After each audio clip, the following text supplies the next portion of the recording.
Hello everyone, आप सभी का एक बार फिर से हमारे चैनल पे स्वागत है। चलिए आज हम इसरो 2019 का ये पेपर करा रहे थे। ठीक है, तो इसका फर्स्ट पार्ट हो चुका था कल और हम लोगों ने 15 नंबर क्वेश्चन तक उसको कंप्लीट कर लिया था। ठीक है, नेक्स्ट आगे बढ़ेंगे। 16 नंबर क्वेश्चन है, मैथ का है। मैथ आप लोग सॉल्व कर लेना। और एक बात का ध्यान रखना, इसरो में अभी तक जितने भी एग्जाम हुए हैं उसमें लगभग 95% जो आपके क्वेश्चंस आए हुए हैं वो आपके ट्रेड थ्योरी के हैं। ठीक है, तो कोई भी एग्जाम अगर आप टेक्निकल दे रहे हैं तो सबसे ज़्यादा फोकस आपको ट्रेड थ्योरी पे करना है। ऐसे हालांकि डीआरडीओ में आपका 40% क्वेश्चन जो है वो नॉन टिक का है, वो लोग आप आराम से कर लेना। लेकिन 80% क्वेश्चन जो है ना, एक फर्स्ट सेकेंड वाला पेपर वो प्रॉपर 80 नंबर का रहेगा।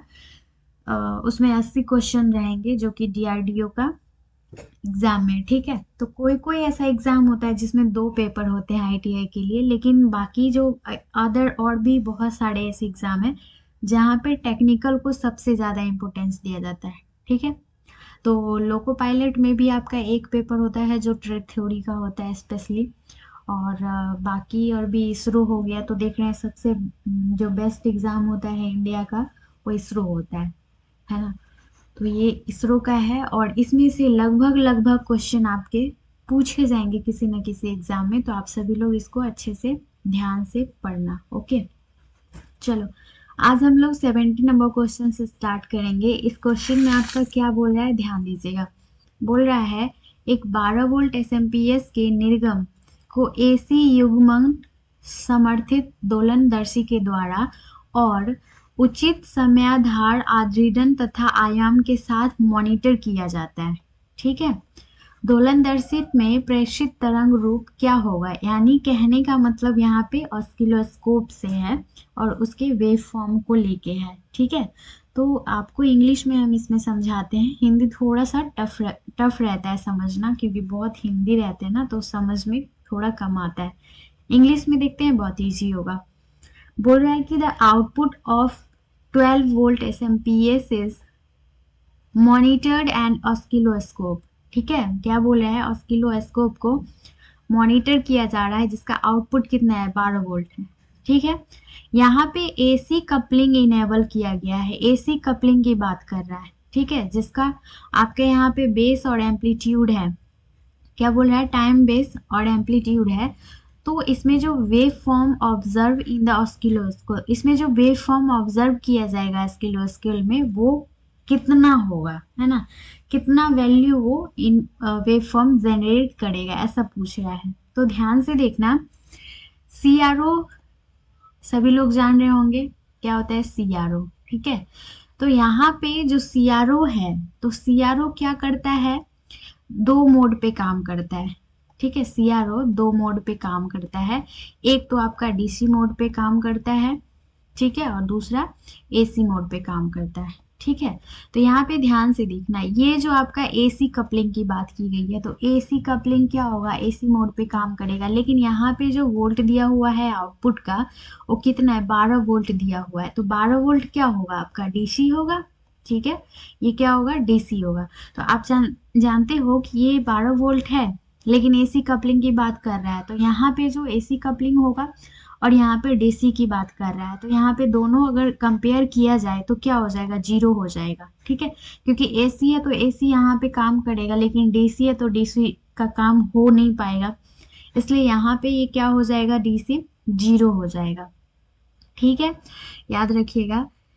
तो ये किसके तरह वर्क करेगा, अगर ये आपसे पूछा जाए कि यहाँ पे 0 वोल्ट है, 12 वोल्ट है, तो यहाँ पे अगर क्वेश्चन यही रहे सेम, लेकिन यहाँ पे थोड़ा सा आंसर में चेंजिंग कर दिया जाए कि ये किस फिल्टर की तरह काम करेगा, लो पास फिल्टर की तरह काम करेगा या फिर हाई पास फिल्टर की तरह काम करेगा, तो आपको बताना है कि ये किस फिल्टर की तरह काम करेगा। तो देखो, आप जानते होइएगा कि जहाँ पे भी एसी पास करता है, ठीक है, एसी का कंडीशन होगा, वहां पे ये कैसा बिहेव करेगा, हाई पास फिल्टर की तरह क्या करेगा, बिहेव करेगा।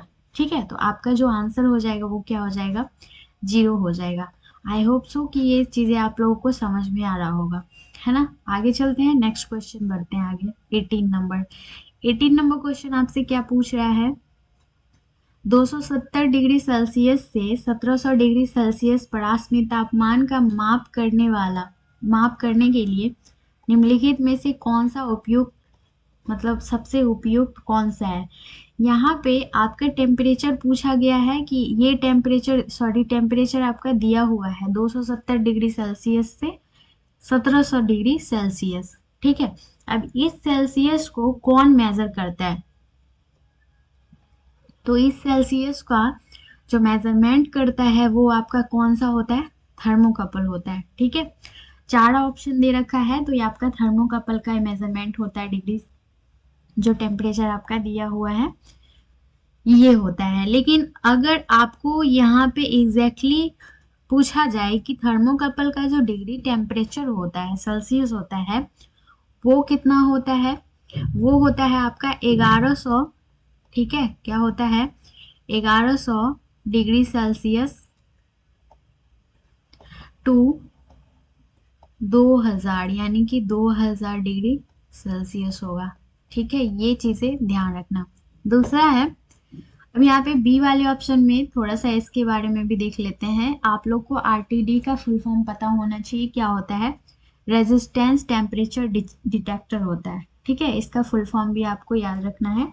आरटीडी का फुल फॉर्म होता है RTD, resistant temperature detector. Okay, और इसका जो टेम्परेचर होता है कितना होता है, 630 डिग्री सेल्सियस होता है। कितना होता है, 630 डिग्री सेल्सियस होता है। ठीक, अब यहाँ पे थर्मिस्टर की बात कर रहा है। देखो थर्मिस्टर क्या होता है, तो जो आपका थर्मिस्टर होता है ना, इसमें आपका हमेशा निगेटिव टेम्परेचर होता है। ये निगेटिव टेम्परेचर को क्या करेगा, मेजर करेगा। और निगेटिव टेम्परेचर को मेजर क्यों करेगा, क्योंकि इसमें जो लगा होता है वो सेमीकंडक्टर डिवाइस लगा होता है, यानी सेमीकंडक्टर बना होता है। ठीक है, इसलिए क्या करेगा, निगेटिव टेम्परेचर को रीड करेगा। ठीक, अब कभी आपसे अगर पूछा जाए कि जो थर्मोकपल होता है किस सिद्धांत पे काम करता है, ये क्वेश्चन आपका पूछा गया था इसरो नवंबर वाले में। ठीक है, तो ये आपका जो वर्क करता है कौन से सिद्धांत पे, सीबैक सिद्धांत पे वर्क करता है। ठीक है, किस पे, सीबैक सिद्धांत पे, सीबैक इफेक्ट के सिद्धांत पे। ठीक है, तो इस तरह से आप लोग छोटे छोटे से जितने भी न्यूमेरिकल हैं तो सभी लोग उस न्यूमेरिकल पे ध्यान देना, और ये छोटी छोटी चीजें ना इग्नोर मत करना कि टेम्परेचर क्या होता है, किससे मेजर किया जाता है, ये सब अच्छे से याद कर लेना। ठीक है, तो आपका आंसर क्या हो जाएगा, थर्मोकपल। 19 नंबर क्वेश्चन क्या पूछ रहा है, एक डीसी घटक को एसी संकेत से जोड़ने वाले उस परिपथ का नाम बताएं जिसे जोड़ने पर उसका धन शिखर तरंग आकार को परिवर्तित किए बिना शून्य हो जाए। यानी कि नेम ऑफ द सर्किट, ऐसा कोई सर्किट का नाम बताना है जिसमें अगर आप डीसी कंपोनेंट को जोड़ोगे तो एसी सिग्नल पॉजिटिव पीक क्या करेगा, कंसिस्ट करेगा with zero, without changing waveform. Zero आ जाएगा लेकिन बिना किसी चेंजिंग के। ठीक है, तो आप जानते हो फर्स्ट नंबर बताना कि आंसर क्या होगा। फर्स्ट नंबर में दे रखा है क्लिपर होगा, क्लैम्पर होगा, रेक्टिफायर होगा या फिर चॉपर होगा, बताना है आप सभी को। तो ध्यान रखना, क्लिपर होगा ये हमेशा क्या करता है, वेव फॉर्म को कट करेगा।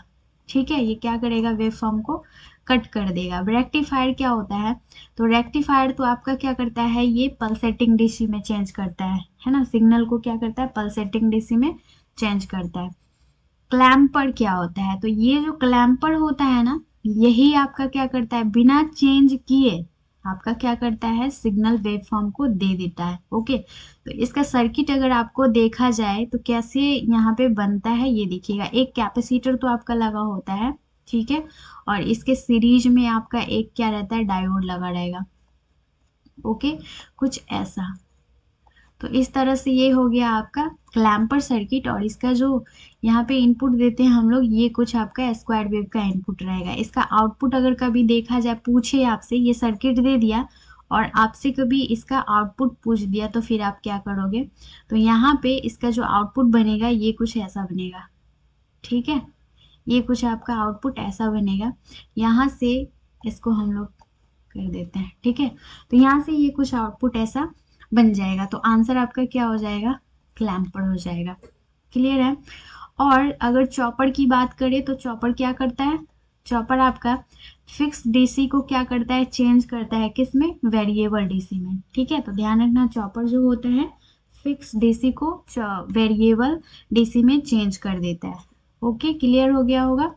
तो ये आपको क्लिपर क्लैम्पर ये सारी चीजें थ्योरी में बताए गए होंगे, आप लोग उसको और भी अच्छे से मेहनत करना और सारे क्वेश्चन को सॉल्व करना। ये क्वेश्चन देखने के बाद आप लोगों को आइडिया लग रहा होगा कि क्वेश्चन आपके कहाँ से पूछे जाते हैं और किस टाइप से क्वेश्चन पूछे जाते हैं। देखो, क्योंकि इसरो का एग्जाम जो होता है इंडिया का, मैंने बोला था कि कोई भी जो आपका गवर्नमेंट जॉब होता है तो सबसे जो बेस्ट जॉब होता है इसरो का होता है। इसरो का एग्जाम अगर दिए होइएगा कभी तो आपको पता होगा, जो लोग नहीं दिए हैं तो क्वेश्चन देख के ये वाला आइडिया मिल रहा होगा कि क्वेश्चन आपका किस टाइप से पूछा जा रहा है। तो इसी बेस के अकॉर्डिंग आपको तैयारी करना है। ठीक है,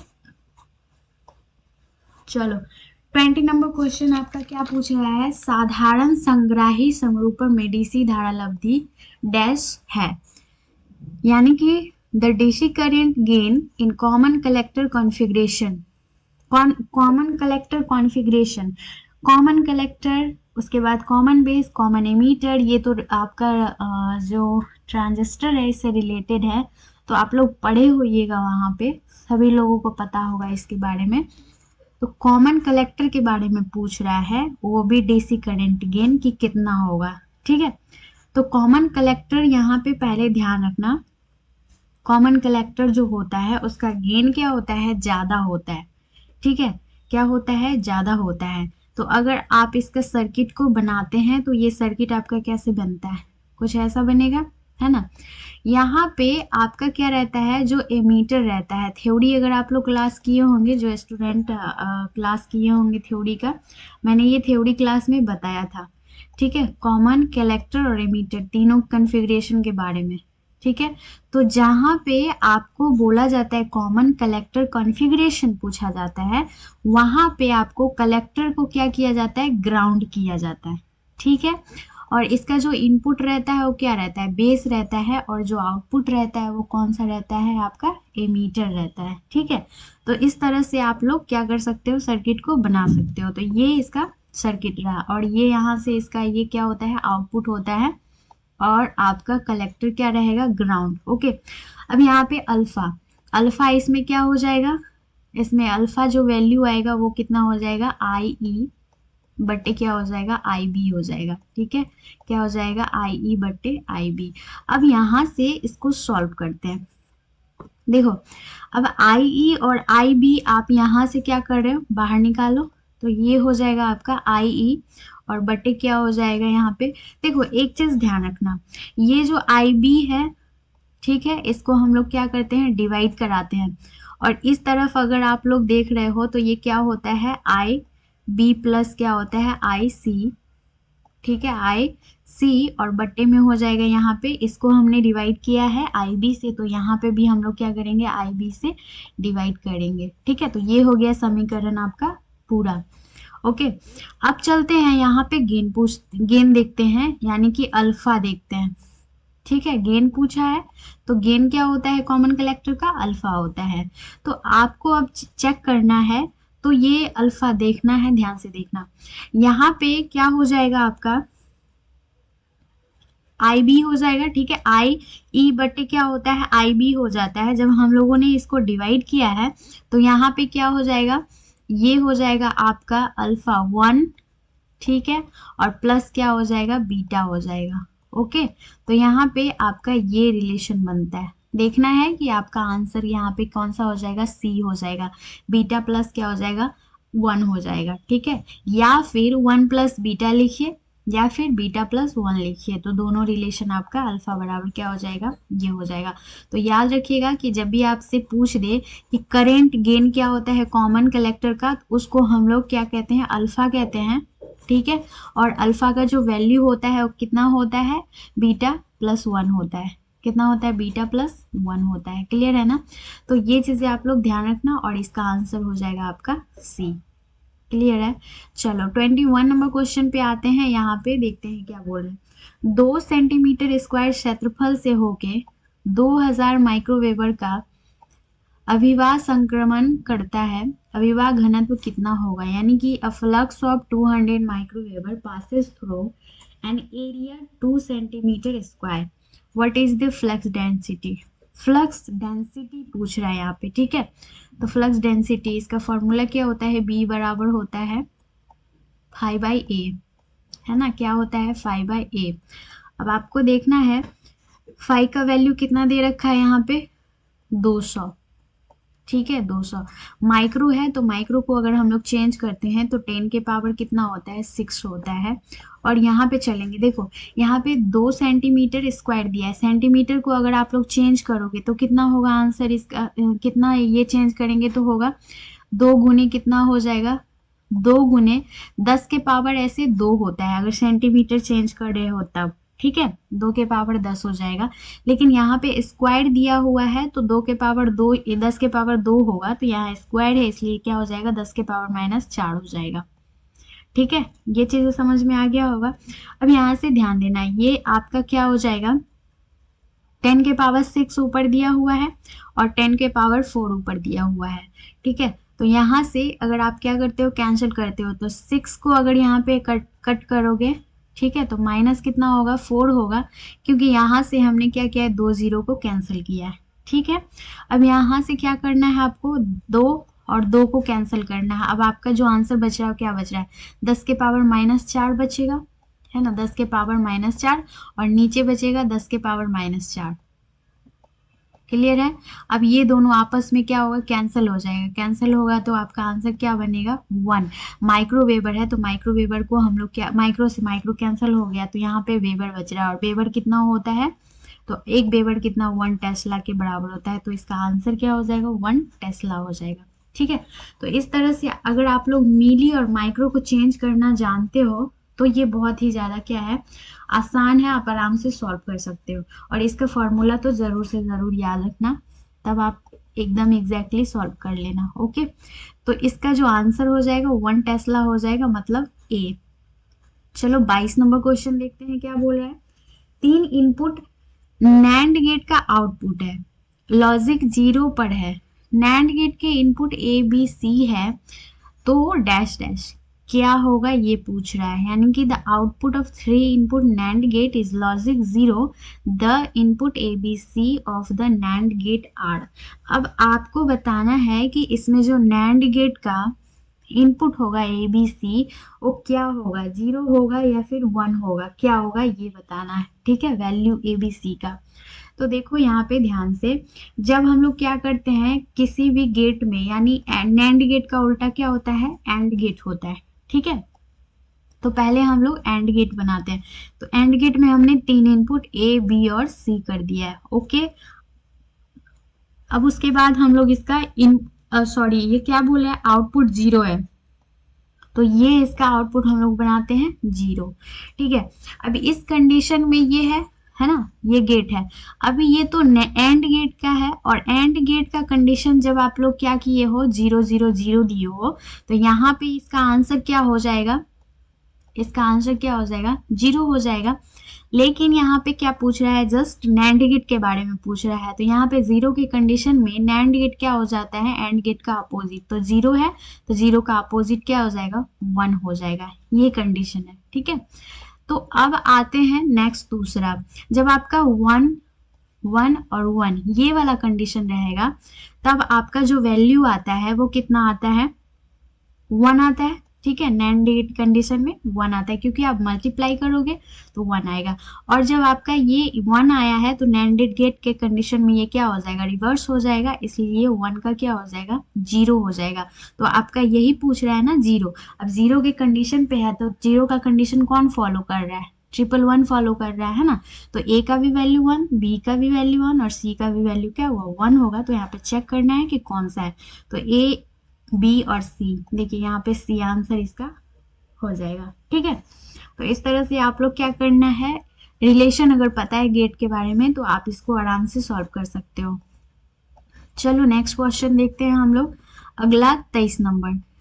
23 नंबर क्वेश्चन देखिएगा क्या पूछ रहा है, a phase lock loop can be used to demodulator, एक डीमोडुलेटर है जिसमें आपका फेज लॉक्ड लूप के बारे में पूछ रहा है, ठीक है। तो इसका यूज पहले आपको पता होना चाहिए कि कहाँ, ये थ्योरी का क्वेश्चन है। और आप जब पढ़ोगे फेज लॉक्ड लूप के बारे में तो ये फ्रीक्वेंसी से रिलेटेड होता है, ठीक है। किससे रिलेटेड होता है? फ्रीक्वेंसी। जब भी फेज की बात कर रहा है तो फेज किस पे डिपेंड करता है? फ्रीक्वेंसी पे डिपेंड करता है। तो यहाँ पे फ्रीक्वेंसी वाला ऑप्शन आपको दिख रहा होगा। कौन सा ऑप्शन दिख रहा है? सी ऑप्शन दिख रहा है, ठीक है। तो फ्रीक्वेंसी मॉड्यूलेटेड सिग्नल हो जाएगा, ठीक है। ध्यान रखना इस बात का। 24 नंबर क्वेश्चन आपका क्या दे रखा है? माइक्रो कंट्रोलर के बारे में। 8051 माइक्रो कंट्रोलर यानी कि 8051 micro controller has dash number of 16 bit register. तो ये भी थ्योरी से रिलेटेड आपका क्वेश्चन है। आपको याद रखना कि 8051 में दो तरह का रजिस्टर यूज किया जाता है, ठीक है। दो तरह का यूज किया जाता है, ओके। कौन कौन सा होगा? तो आपका एक तो हो जाएगा पीसी, प्रोग्राम काउंटर, ठीक है। और दूसरा कौन सा होता है? डीपीटीआर, डीपीटीआर, ठीक है। तो ये दोनों क्या हो गया? रजिस्टर हो गया। और ये दोनों रजिस्टर जो होता है वो कितने बीट का होता है? 16 बीट का होता है, ठीक है। तो यहाँ पे 16 बीट का रजिस्टर पूछ रहा था। तो दो रजिस्टर, दो टाइप का रजिस्टर होगा और वो भी 16 बीट का। क्लियर है? चलो 25 नंबर क्वेश्चन पे आते हैं। यहाँ पे आपका क्वेश्चन क्या पूछ रहा है? एलईडी से रिलेटेड है। पूछ रहा है कि an LED with cut in voltage, cut in voltage आपका एलईडी का कितना दे रखा है? 1.5 वोल्ट है, ठीक है। जो कनेक्ट किया गया है 12 वोल्ट सप्लाई से with 1 kilo ohm resistance. Assume that LED is glowing, calculate the current through the LED. देखो इसमें ना पहले हम लोग थोड़ा सा सर्किट बनाते हैं, ठीक है। यहाँ पे बनाते हैं। तो इसका सर्किट अगर आप बनाओगे तो पहले तो देखना यहाँ से कि सप्लाई क्या दे रखा है। यहाँ पे आपका सप्लाई दे रखा है, ठीक है, जो कि 12 वोल्ट है, ओके। अब यहाँ पे आपका क्या दे, इससे आपका एक रेजिस्टेंस जुड़ा हुआ है। तो इस यहाँ पे देखिएगा ये क्या बोल रहा है? 12 वोल्ट का सप्लाई दे रखा है और इसके साथ में रेजिस्टेंस जोड़ा हुआ है, ठीक है। एक रेजिस्टेंस है कितना? 1 किलो ओम का, ठीक है। तो ये कितना हो जाएगा? 1 किलो ओम का एक रेजिस्टेंस हो जाएगा। अब बोल रहा है कि एक एलईडी जो कनेक्ट है, तो एलईडी को हम लोग क्या करते हैं? कनेक्ट करते हैं कि ये आपका क्या है? एलईडी है, ठीक है, एलईडी है। अब एलईडी का cut in voltage, cut in voltage का मतलब है कि इसका जो वोल्टेज आपने 12 वोल्ट दिया है तो यहाँ पे जितनी भी वोल्टेज पहुंचेगी उसमें से आपका क्या है? 1.8 वोल्ट क्या हो रहा है? इसमें से ड्रॉप हो रहा है, ठीक है। तो अब आपको इसका आंसर बताना है कि इसमें जो आई है यानी इसमें जो करंट है वो इस एलईडी में कितना प्रवाहित हो रहा है, ठीक है। बस ये क्वेश्चन आपसे पूछ रखा है। तो चलिए सॉल्व करते हैं। ये तो सर्किट हो गया। अब सभी लोगों को ये सॉल्व करने में बड़ी आसानी होगी, किसी को कोई दिक्कत नहीं होगी। देखो टोटल वोल्टेज कितना है आपका? फिर 12 है। तो 12 में से जो वोल्टेज आपका कट गया है यानी ड्रॉप हो गया है वो उसको माइनस करेंगे तो 1 पॉइंट कितना हो जाएगा? 8 हो जाएगा। और इसको हम लोग माइनस कर देंगे, टोटल वोल्टेज कितना हो जाएगा? 10.2 वोल्ट होगा, ठीक है। आई पूछ रखा है। तो आप जानते हैं कि जब हम ओम्स लॉ लगाते हैं तो आई बराबर क्या होता है? भी बट्टे आर होता है, ठीक है। अब भी कितना हो गया है यहाँ पे आपका? 10 पॉइंट कितना हो गया है? 2, ओके। और आर आपका कितना दे रखा है? किलो ओम में है। तो यानी कि यहाँ पे 10 के पावर 3 करेंगे, किलो ओम में दे रखा है ना। तो इसको हम लोग क्या करते हैं? चेंज कर देते हैं। अब यहाँ पे देखना ये 10 के पावर 3 जब ऊपर जाएगा तो 10 के पावर क्या हो जाएगा? -3 होगा। और इस तरह से ये जब आपका मिली में चेंज करेंगे तो ये कितना हो जाएगा? 10.2 मिली एम्पियर, ठीक है। तो आपका आंसर दिख रहा होगा यहाँ पे ए में है ये वाला, है ना। तो ये आंसर आपका क्या हो जाएगा? ए हो जाएगा। क्लियर है? सभी लोग ऐसे सॉल्व करना। जब भी कट इन वोल्टेज की बात करेगा ना तो याद रखना कट इन वोल्टेज जितना होगा उसको मेन सप्लाई वोल्टेज से माइनस करके और फिर आप उसको सॉल्व कर सकते हो, ठीक है। चलो नेक्स्ट आगे क्वेश्चन 26 नंबर देखते हैं। 26 नंबर क्वेश्चन आपसे क्या बोल रहा है? निम्नलिखित में से कौन सा एक अनुपूर्ण विलेपन पदार्थ नहीं है? Which one of the following not a conformal coating material? तो पहले आप ये जान लो, कन्फर्मल कोटिंग मटेरियल जो होते हैं पांच तरह के होते हैं, ठीक है। तो ये ध्यान रखना कि कौन कौन से होते हैं। तो पहला सिलिकॉन जो रेजिन होता है वो भी आपका क्या होता है? कन्फर्मल कोटिंग होता है, ठीक है। उसके बाद आपका यहाँ पे पॉलीटेट्राफ्यूरोथैलीन जो होगा ये भी आपका क्या है यहाँ पे? ये भी आपका क्या होता है? कन्फर्मल होता है, ठीक। उसके बाद यहाँ पे जो पॉली यूरेथीन रेजिन होता है ये भी आपका क्या होता है? कन्फर्मल होता है। इसके अलावा एक और होता है एक्स, है ना। तो ये वाला जो होता है ये भी कन्फर्मल कोटिंग होता है। लेकिन यहाँ पे बी वाला जो ऑप्शन आप देख रहे हैं ये वाला, ठीक है, पॉलीप्रोपकाइलिसिन, तो ये आपका क्या हो जाएगा? नहीं होता है, यानी अनकन्फर्मल कोटिंग ये नहीं होता है, ठीक है। तो आंसर क्या हो जाएगा आपका? बी हो जाएगा। 27 नंबर क्वेश्चन में आइएगा, देखते हैं क्या है। इसमें बोल रहा है कि ये सर्किट आपका दिया हुआ है, अब आपको उसमें सॉल्व करना है। कौन सा नोड? ए नोड को सॉल्व करना है कि इसमें कितना वोल्टेज प्रवाहित हो रहा है। देखो ध्यान देना, find the voltage at node A. Node A पर आपको वोल्टेज फाइंड करना है आइडल ऑपरेशनल एम्पलीफायर सर्किट में। ये एक तरह का आइडल ऑपरेशनल एम्पलीफायर है, ठीक है। यहाँ पे आपको बताना है कि ये जो ए नोड है, ठीक है, और ये कौन सा है? बी नोड है। तो इस ए नोड पे कितना वोल्टेज आपने दिया है, ठीक है। तो इसको पहले तो आप जान लेना कि आइडल कंडीशन वाले जितनी भी चीजें होंगी वो मैंने पिछले भी क्लास में बताया था, और आगे वाले क्वेश्चन जितने भी आएंगे उसमें कहीं ना कहीं हम उसको और भी अच्छे तरीके से बताते जाएंगे, ठीक है। तो ध्यान रखना, इसमें सबसे पहले बताने वाली बात ये है कि ये आपका क्या है? माइनस पे है और ये पॉजिटिव यानी प्लस पे है। तो आप जानते हैं कि ऑपरेशनल एम्पलीफायर पे जो माइनस से फीडबैक दिया जाता है उसको हम लोग क्या कहते हैं? यहाँ पे ये किस पॉइंट पे? इन्वर्टिंग पॉइंट पे, है ना। माइनस पे जब भी हम लोग लगाते हैं तो इसको हम लोग कहते हैं इन्वर्टिंग। क्या कहते हैं? इन्वर्टिंग, है ना। तो ये आपका क्या है? इन्वर्टिंग है। अब यहाँ पे एक चीज और ध्यान रखना, ये जो होता है ना, ये दोनों, तो इन्वर्टिंग के केस में ये क्या होता है? ए नोड वाला जो होता है ये वर्चुअल ग्राउंड सिचुएशन में होता है। क्या होता है? वर्चुअल ग्राउंड सिचुएशन में होता है, जिसके कारण यहाँ पे अगर आपने ग्राउंड किया है तो यहाँ पे क्या होगा? अगर 0 वोल्ट है, ठीक है, तो ये वर्चुअल ग्राउंड होता है, इसलिए बी नोड पे जो 0 वोल्ट रहेगा यहाँ पे आपको ए पे भी क्या हो जाएगा? 0 वोल्ट मिलेगा, क्योंकि ये दोनों के जो बीच का इंटरनल रेजिस्टेंस होता है। क्या होता है? जो इंटरनल रेजिस्टेंस होता है वो कितना होता है? इन्फिनिटी होता है। कितना होता है? इन्फिनिटी होता है, ठीक है। जिसके कारण से ए नोड पे क्या हो जाएगा? 0 वोल्ट हमें मिलेगा, ठीक है। तो ये चीजें आप लोग ध्यान रखना, इस तरह से आप लोग को ये फाइंड आउट करना आना चाहिए, है ना। और पूछ देगा कि ये कौन सा टाइप का जो ऑपरेशनल एम्पलीफायर है, तो इन्वर्टिंग टाइप का ऑपरेशनल एम्पलीफायर है ये, ठीक है। कैसा है? इन्वर्टिंग है। अगर आपका पॉजिटिव फीडबैक यहाँ पे रहता तो क्या होता? पॉजिटिव से अगर सप्लाई देके फीडबैक किया जाता तो आपका कौन सा ये होता? नॉन इन्वर्टिंग होता है, ठीक है। तो यहाँ पे कौन सा आंसर हो जाएगा? ए, 0 वोल्ट। चलिए आते हैं नेक्स्ट 28 नंबर क्वेश्चन पे। ये बोल रहा है कि अ pulse train has 200 microsecond on time and 800 microsecond of time, the duty cycle is dash. अब ड्यूटी साइकिल, पहले तो आपको ये ध्यान रखना है कि ड्यूटी साइकिल का जो फॉर्मूला होता है वो क्या होता है। तो यहाँ पे एक चीज ध्यान रखना, लिख लेते हैं हम लोग सॉल्व करने के लिए। टी ऑन टाइम यहाँ पे आपका क्या दे रखा है? 200 माइक्रोसेकेंड, ठीक है, 200 माइक्रोसेकेंड। यहाँ पे टी ऑफ टाइम की बात कर रहा है, तो टी ऑफ टाइम आपका कितना है? टी ऑफ टाइम है 800, है ना, 800।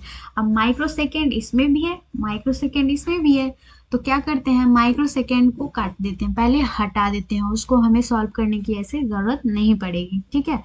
अब हम टोटल अगर ड्यूटी साइकिल निकालते हैं, टोटल ड्यूटी साइकिल निकालेंगे, ठीक है, तो क्या होता है?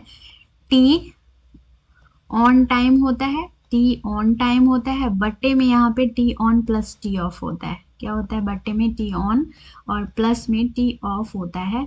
अब यहाँ पे क्या होता है, ये देखिएगा आंसर परसेंटेज में दिया हुआ है, और परसेंटेज निकालने के लिए हम लोग क्या करते हैं, 100 से मल्टीप्लाई करते हैं। ठीक है, तो आपको परसेंटेज ये भी ध्यान रखना है कि आपका जो आंसर है वो किस किस तरीके का दिया हुआ है, वैसे आपको सॉल्व करने में इजी हो जाएगा। ठीक है, तो यहाँ पे चलिए देखते हैं। टी ऑन टाइम आपका कितना है, 200 है ना, कितना है, 200 है। और टी ऑन टाइम और प्लस ऑफ टाइम तो 800 और प्लस ये कितना हो जाएगा, 1000 हो जाएगा। ओके, 1000 और यहाँ पे 100 है तो 100 से आपका मल्टीप्लाई करना है। चलो ये 2 जीरो से हम क्या करते हैं, 2 जीरो से इस 2 जीरो को कैंसिल करते हैं और 1 जीरो यहाँ से 1 जीरो यहाँ से काटते हैं। तो अब क्या बच रहा है आपका, टोटल 20%। आप आंसर देखिएगा, यहाँ पे बी में आंसर दिया हुआ है 20%, तो आपका आंसर क्या हो जाएगा, 20% हो जाएगा। ठीक है, चलिए तो ऐसे सॉल्व कर लेना। हम यहाँ पे बता के और इसको रिमूव कर देते हैं, ताकि आगे का जो क्वेश्चन है ना उसमें सब ऐसे ना हो जाए, मैसी टाइप का, है ना। तो आप लोग इसको वीडियो को पॉज करके देख लेना और उसको सॉल्व करना। 29 नंबर क्वेश्चन आप लोग बताइएगा, यहाँ पे दे रखा है, इस सर्किट को पहचानना है आपको। ठीक है, सर्किट पहचानिएगा क्या बोल रहा है। यहाँ पे आपका एक ऑपरेशनल एम्पलीफायर है, इसी टाइप का क्वेश्चन ऊपर पूछा था और मैंने बताया भी था। अब यहाँ पे देखो कि ये सप्लाई वोल्टेज कहाँ से दे रखा है, पॉजिटिव से दे रखा है, फीडबैक। ठीक है, तो ये आपका पॉजिटिव फीडबैक है जो कि आपका आउटपुट से इनपुट से आउटपुट में जा रहा है। तो अब आपको ये पहचान के बताना है कैसा ये सर्किट है, क्या नॉन इन्वर्टिंग एम्पलीफायर, इन्वर्टिंग है, सच में ट्रिगर है, या फिर इंटीग्रेटर है। ठीक है, तो आप बताइए कि ये क्या होगा, फटाफट बताइएगा कि कौन सा सर्किट है। पहली चीज यहाँ पे कि ये फीडबैक दे रखा है ना। जब आपका ये फीडबैक दे रखा है यहाँ पे, तो फीडबैक होगा तो डायरेक्ट अगर यहाँ से आपका ये दिया रहता, सॉरी सप्लाई दिया रहता है ये वाला, तो सप्लाई चूंकि आपका कहाँ दे रखा है, माइनस पे दे रखा है, और यहाँ पे फीडबैक आपका क्या दे रखा है, पॉजिटिव से दे रखा है। ठीक है, तो फीडबैक आपका क्या दे रखा है, पॉजिटिव, और पॉजिटिव फीडबैक दे रखा है, तो मतलब ये एक बायस्टेबल मल्टीवाइब्रेटर की तरह काम करता है ना। क्या करेगा, बायस्टेबल मल्टीवाइब्रेटर की तरह ये बिहेव करेगा। ठीक है, तो बायस्टेबल मल्टीवाइब्रेटर की तरह बिहेव करेगा, तो इसका जो आपका इनपुट रहेगा वो कैसा रहेगा, पल्स वेव में रहेगा। ठीक है, कैसा रहेगा, पल्स वेव में, और इसका आउटपुट भी यही देगा। तो आप जानते हैं कि जो आपका सच में ट्रिगर होता है यही आपका क्या करता है, पल्स देता है ना, क्या करता है, पल्स देता है। तो आपको याद रखना है ये कैसा सर्किट है, तो उसमें ट्रिगर है। ये भी आपका वीवीआई है, क्योंकि यहाँ से क्या करता है, आपका सॉल्व करने के लिए आंसर, सॉरी क्वेश्चन नहीं देता है न्यूमेरिकल टाइप का, आपका सर्किट को पहचानने का और उसको ऐसे ही पहचान के आंसर करने के लिए देता है। ठीक है, इसको वीवीआई कर लेना। लास्ट आज का 30 क्वेश्चन है, आज के लिए लास्ट करेंगे यहाँ पे। यहाँ पे बोल रहा है कलर कोडिंग से रिलेटेड, है ना। तो 560 ओम है, प्लस माइनस 5 ओम है, तो आपको कलर कोड बताना है कि कौन सा कलर होगा इसमें। तो ध्यान रखना, पहले तो आप ध्यान रखना कि 5% है, तो 5% कितना हो, किसका होता है, चांदी का होता है, गोल्ड का होता है, या फिर नो कलर।